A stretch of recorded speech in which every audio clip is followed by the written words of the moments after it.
Hello my friends, I wanted to tell you guys about the process of creating the Ocean Saga trailer because it was a new and fun learning experience for me and it gave me an even higher appreciation for animators and the work that they do. Before I begin, I am not an animator, I do not know how to draw, so if I confuse any of those terms, just keep that in mind. For this trailer, I got to collaborate with the amazing Wolfy the Witch, who has made many awesome epic-based animatics before. I had a challenge, a test of skill, a magic bar only the best would kill.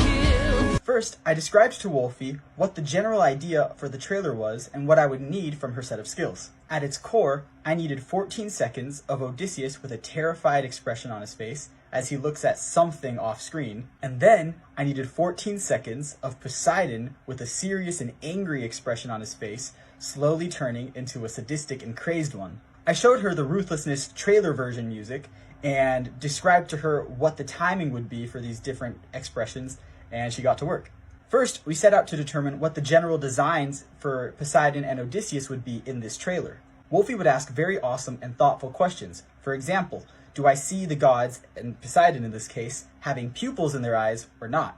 This is because Wolfy usually depicts the gods without pupils. For the purposes of this trailer, I said that I did want Poseidon to have pupils because I felt as though it made the moment more intimate. I also gave her some references for how I imagined the final frame of Poseidon to look with his crazed expression. After that, she started drawing some versions of Poseidon based off of some other references I gave her. Generally, I like to use features from the actor voicing the character as a starting point for the design of that character. So I showed Wolfy some pictures of Steven Rodriguez that I felt especially had that Poseidon vibe. As you can see here, some key features of Steven Rodriguez include short hair, a muscular build, and a sleeveless shirt. This led to Wolfy drawing this first draft for Poseidon. Then we got to the topic of clothing. In terms of clothing, I have this idea for Epic that relates to the musical language of the show.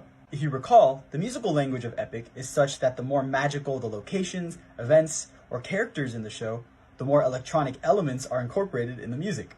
On top of that, I'm very inspired by video games, and I try to convey those inspirations in the music and style of Epic.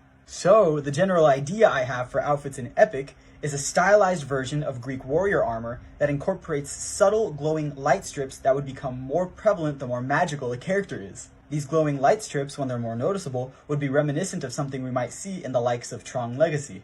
The reason this is significant is because I would want these elements to be incorporated in Poseidon's design because he is divine and has magical properties. I knew that I wanted whatever glowing light strip on Poseidon to resemble some sort of ocean icon, and I know that I want the general premise of this design to be specific to Epic. We talked a bit more about other details, like Poseidon being sleeveless, and then Wolfy drew this first draft for the design of Poseidon in the Ocean Saga trailer.